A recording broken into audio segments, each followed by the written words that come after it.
All right. I'm back. Welcome. Ready to get into it. There's always plenty to talk about, but today I want to talk about the Chicago Bears. So, Chicago lost embarrassingly to the New England Patriots last Sunday. It's time to have an honest conversation about Caleb Williams. I got to be honest with you. I have a deep mistrust. It remains with me.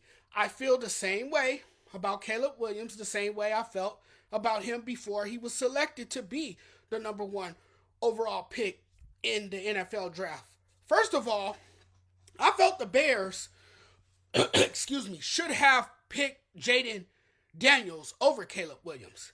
And maybe it's a good thing for Jaden that he didn't go to Chicago as the number one overall pick.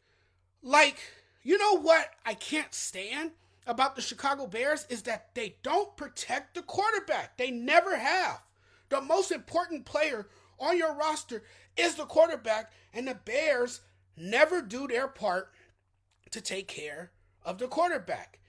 And as feared, this Bears organization is doing everything they can to ruin him. It's always been that way when it comes to the quarterback position in Chicago. Just like with all the rest of the quarterbacks they've had, they're going to run him into the ground. And by the time it's all said and done, they're going to feel shocked that they not only chose wrong, but didn't prioritize the development of their young quarterback. It's the worst place for him to be, actually, for any quarterback, really. You know, what I always say and will say about the Bears is that they don't know how to develop quarterbacks properly. Throw them out there without really knowing the playbook and expect them to just adjust and play behind a weak offensive line. Talking about Caleb acting as if he came into the league already this polished quarterback was irresponsible and gave the wrong idea or impression. I know I talked about this before.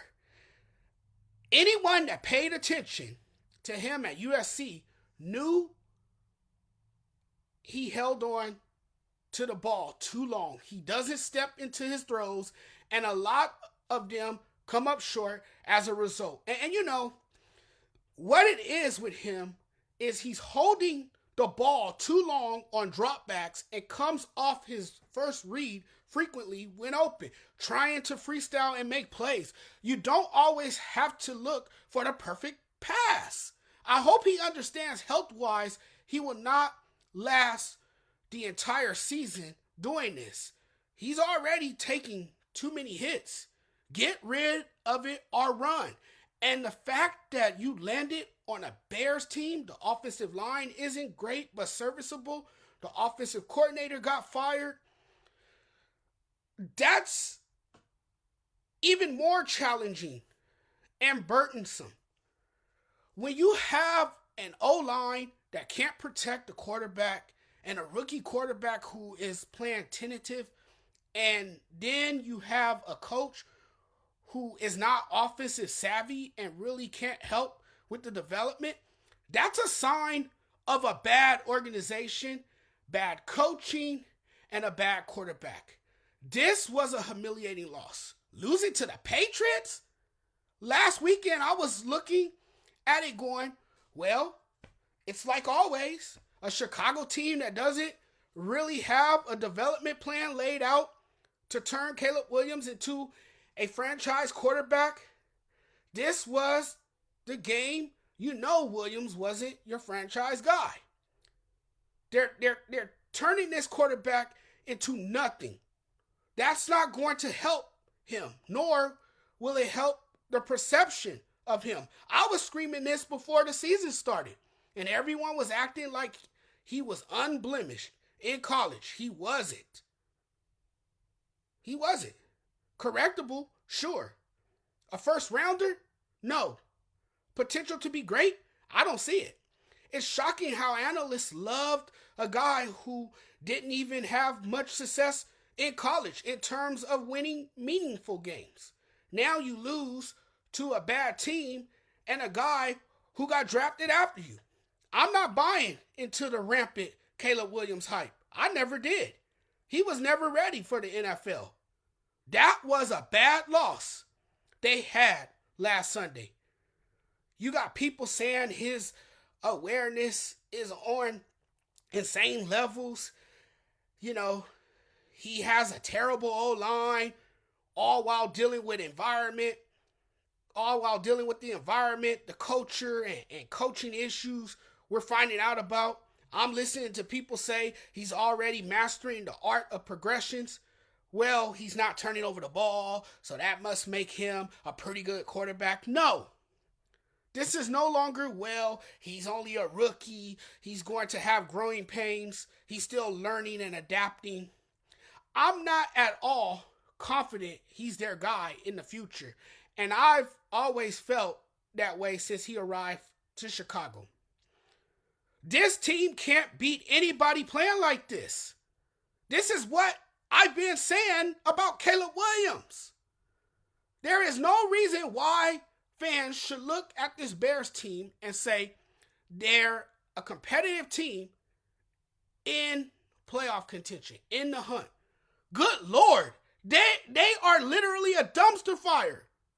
And it seems like every year, and I don't know how, but every year you get coaxed into believing that it'll be different. It never is. I would have a hard time sleeping if I were a Bears fan. I just thought that I would bring up Caleb Williams. I saw a lot of him when he was at USC. And I can tell you, he's falling into the same pattern, slowly falling back into those familiar habits from his days at USC. There is a Caleb Williams problem in Chicago. You can't feel a little bit concerned because it wasn't only in the Patriots game with Caleb. He hasn't looked as great as he's looked in that one game.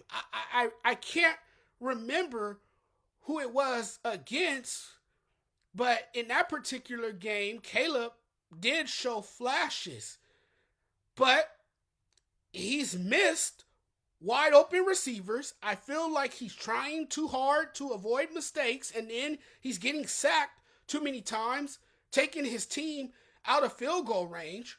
Throw the ball away if nobody is open. I can't stress it enough. He has a ton of talent, but it still feels like he's a bust. I don't know why people make it harder on themselves. I know people like that who make things difficult. That's Caleb Williams. That's what he does. He makes it harder on himself, runs into a lot of pressure, which makes his offensive line look worse by default. And that's because he's holding on to the ball too long in effort to make big plays. Accuracy.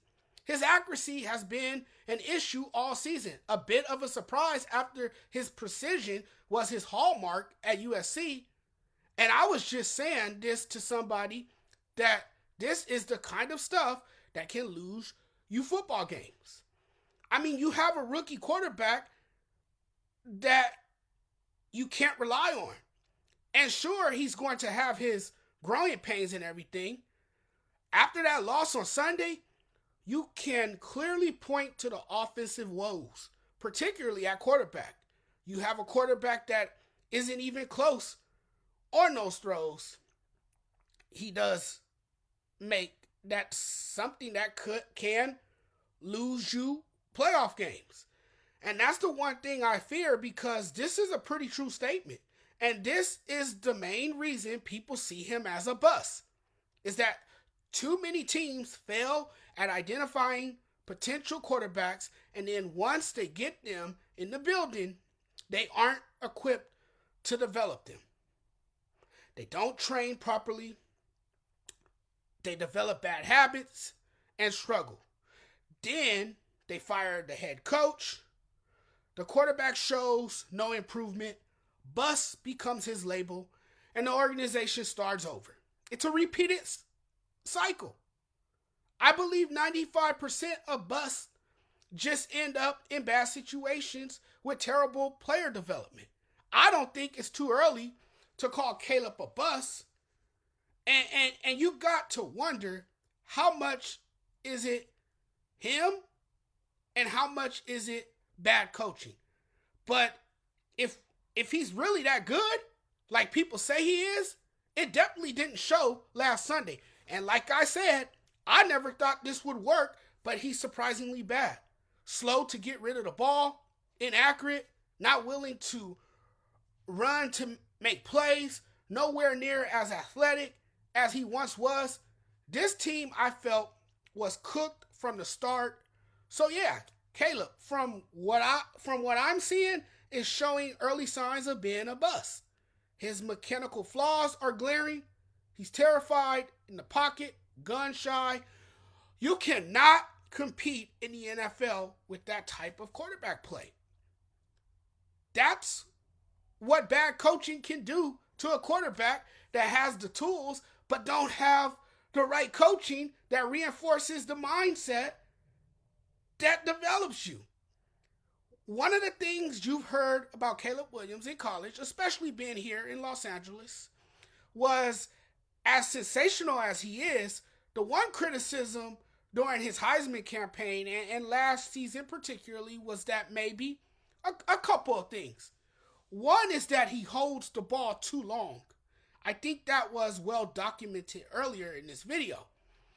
He's been used to that because he was playing at the college level and was the premier quarterback in his conference when USC was in the Pac-12. Oh, I can do this. I can make these Superman plays. Well, that doesn't work in the NFL.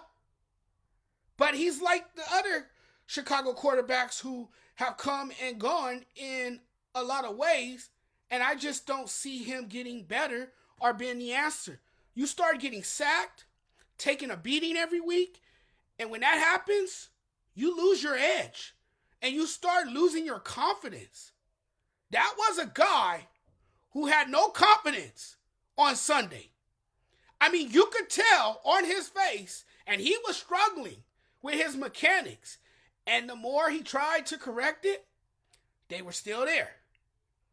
You know, it's hard to do anything when you constantly are facing pressure and you can't really get comfortable. I just hope. I know it is so mental that this hasn't gotten into his head where he doesn't believe, he can lead this team anymore. That's when you can honestly say, and it will no longer be premature to call him a bust. When you look at his numbers, I'm starting to think more and more that he's not that quarterback after all. He's 32nd in completion percentage, 55.5% yards per attempt. He's at 4.9. He's sacked 18 times, including 9 just this past previous game. He's tied for 31st in passing touchdowns with 0 and 30th in total QBR at 21.2 during this losing streak especially. You look at him holding the ball, you look at him all of a sudden holding the ball too much in college. This is what they're taking note of and saying he does, and you can get away with this in college because you're just more athletic than everybody, and those separations are much larger between your receivers and the defensive backs in college because you're at USC, and you're playing some schools that aren't that good. Not in the NFL with the big boys who were good.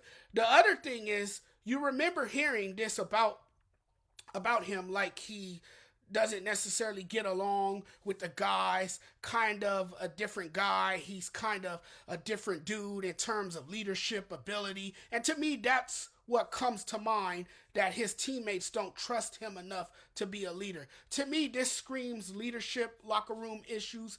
If you got guys already giving up on him, that's not a good sign. So I think this is a bad situation for the Chicago Bears. And I think the Chicago Bears are once again going to be looking for a quarterback down the road because Caleb Williams is not working out. And again, it's because of the Chicago Bears, because they don't do a good job in developing quarterbacks. Talk to you guys later. Thanks for watching, everyone. Really appreciate the love and support. I'm getting out of here now. It's been fun chatting, but I got to go. You guys enjoy the rest of your day. Have a great Saturday. Peace.